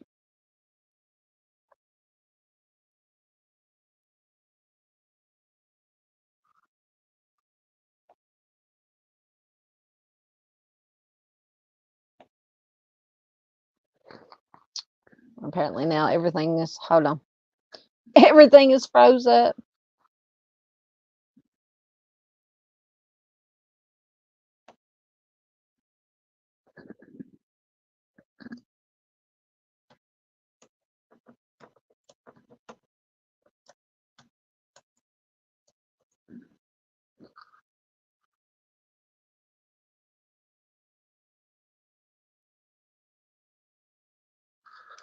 Oh, that's not it.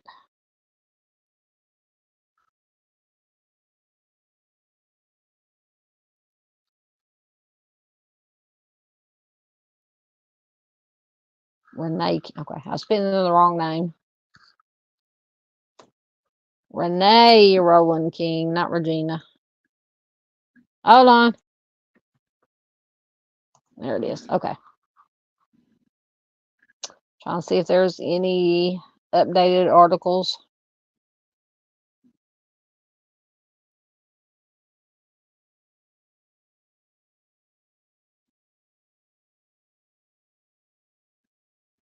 There are no updated articles about her that I can find.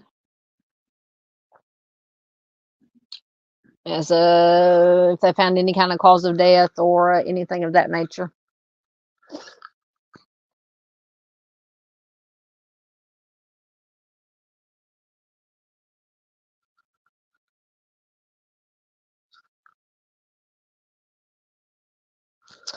All right, I think that was, is this one? Okay, that was the article. All right, that was the last story I had, apparently. So if you guys have any other questions, comments, anything else you want to talk about, just stick it in chat.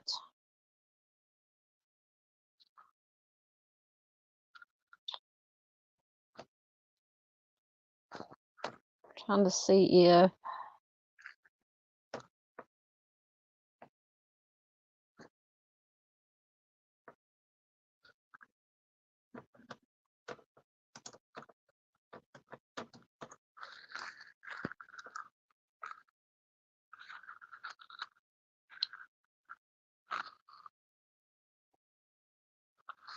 see if I find any more articles about stupid criminals.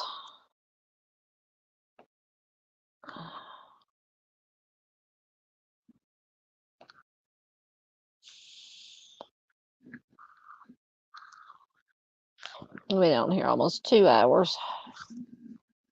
Not bad, not bad.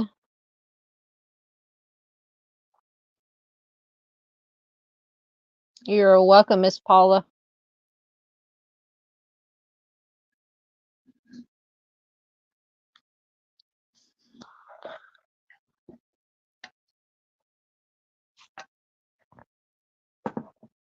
Miss Paula says I can go all night.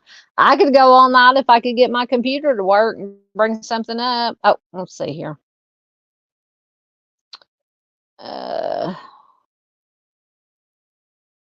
Oh goodness, here's one that says, let me see if it'll come up first.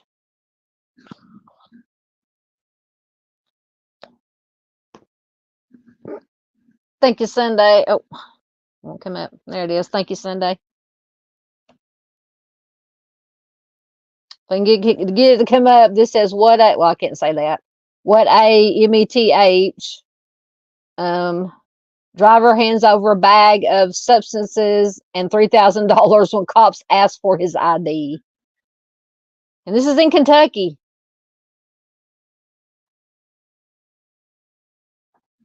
Let's see if it'll come up. Oh my goodness.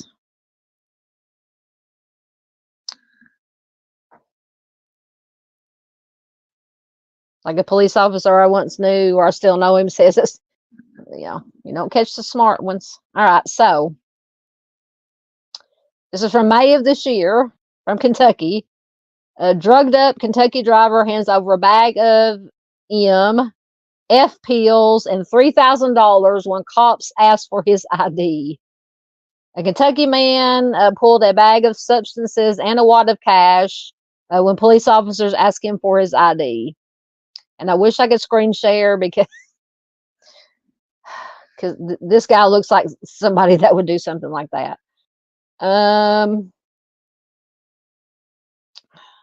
David Ratliff, 43, was arrested after police responded to a call of a man passed out behind the wheel in a parking lot. Clay County Sheriff's, according to Clay County Sheriff's Office. He was found with EMF and over $3,000 in cash. Police confirmed he had 9 grams, several F pills, and $3,034 in cash. He was arrested on charges of trafficking and public intox, and he was taken to the Clay County Detention Center. Go figure.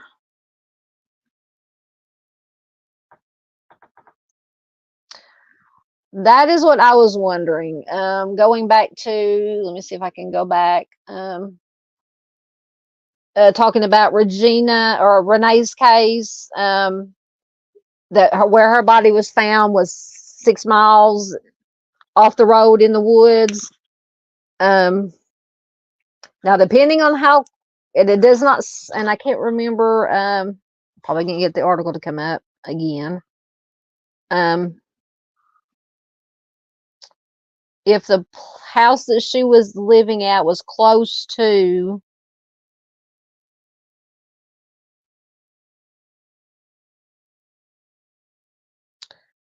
if I remember, so her body was found in a remote wooded area at the end of Rufus Land Road. And I believe that it said she was staying at a house on that road. Now, I don't know how far away it was from where she was found, but why? My question would be, why would she? She could have wandered out there, but 6 miles, in my opinion, 6 miles is a long way to just wander off into the woods. If I was to guess, in my unprofessional thinking, I would think that somebody took her out there either before or after. Now, if I'm just theorizing here, if it was homicide, that she was taken out there either before or after whatever happened to her happened to her. Because I just can't see. Now, if it was just a few 100 feet or half a mile, maybe even a mile, but 6 miles in the woods off the road, I can't see her.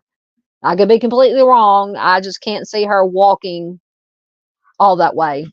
Like I said, that's just my opinion.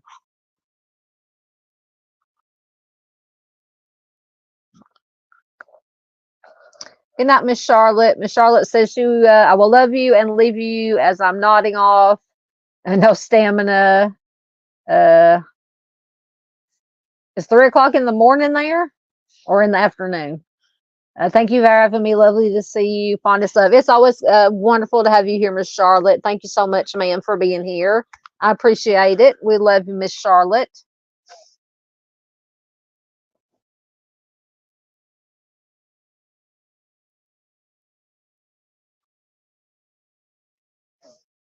And here, little biscuit outside wanting in.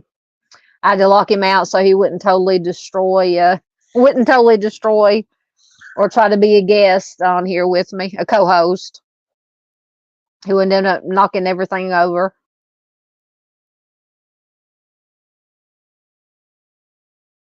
Yes, empathy point. Yes, we got to have empathy. Absolutely.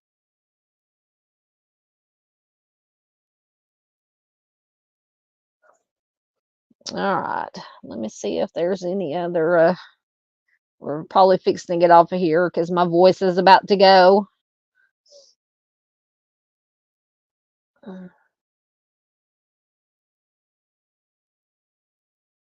Sounds like I'm gonna be able to get anything to come back up on my computer.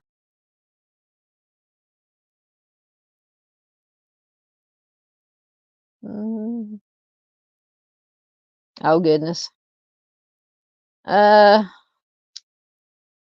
Let's see if this one will come up. This is headline is very interesting. Okay. I don't know where this is from. I'm sure it'll say Woman calls 911 to report dealer for selling her bad M. She says it's not what it was supposed to be.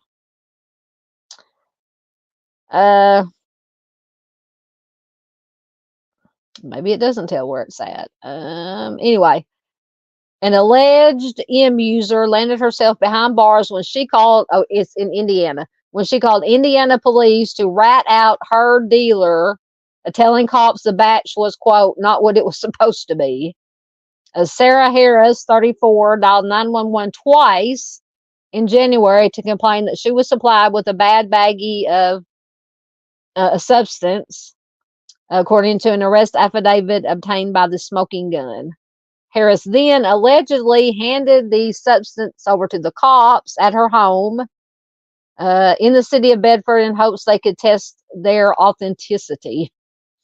The bad substance left her feeling as though she was having a heart attack, she allegedly explained to police.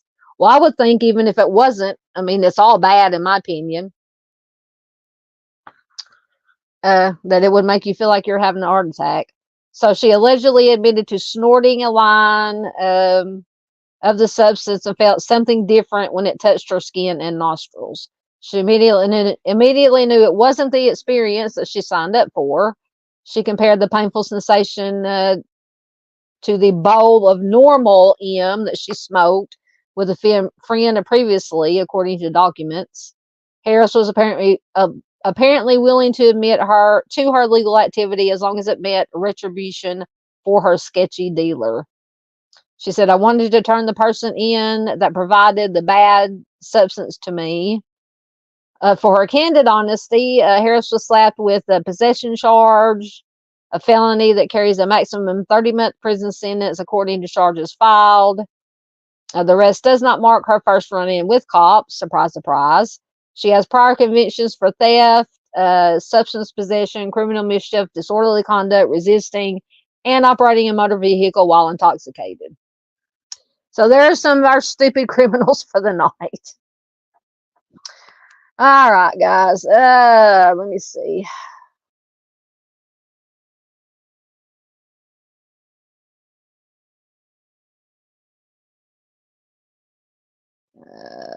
Thank you. Yeah, we're fixing to get out of here. Thank you, Lance. Lance says, good night. A great live stream. See you next time, everyone. Thank you, Lance, for being here.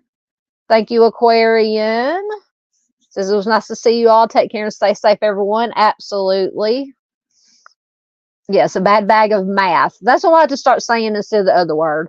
Maybe I can get away with saying math instead of the other M word.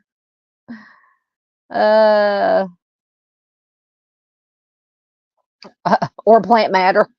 Lisa just says, well, wait, math or plant matter. All right, guys, we're going to get out of here for the night. Thanks to everybody who was here. That was here. Thank you to everybody that was lurking. Thank you to everybody watching replay. So today is Saturday. Saturday, yes. Monday, we will be back with our Missing Person Monday live stream as usual. Wednesday, we'll probably do something. I'm hoping that Marissa Carmichael's Miss Sarah may, we can get something worked out, and maybe hopefully sometime this coming week, have her on here to talk about her daughter Marissa Carmichael's case. If not, I'll do something. We may just do I'll scour the Facebook groups again and find some missing to share. And Friday, I don't know about Friday. It all depends on if I have to go pick up my mom. When I don't know if it's Friday or Saturday that she's getting back from her trip. But I'll get all that worked out. I will have a videos to upload this week, most likely. So get caught up. Thank you, Miss Lisa Joe, for being here. Always a pleasure. Absolutely. Yes, daylight savings time. I can sleep in an extra hour. Thank you, Miss Gail, for being here. Absolutely. Thank you, Miss Barbara. Says good night, everyone. Great to see you all. Stay safe. Absolutely, always a pleasure and an honor to have Miss Barbara here. Mr. Steve was here. Always an honor and a pleasure to have the National Treasure here. All right, guys. So I will, like I said, most definitely see you. Trying to find the right Monday night, usual time, about 8:15 Monday night for our Missing Person Monday. Until then, have a good rest of your weekend. And stay safe out there. Be careful. Take care of each other. That's the most important thing we can do, is take care of our fellow human beings. We are all we have. And everybody stay safe. And I will see you Monday. Thanks, guys.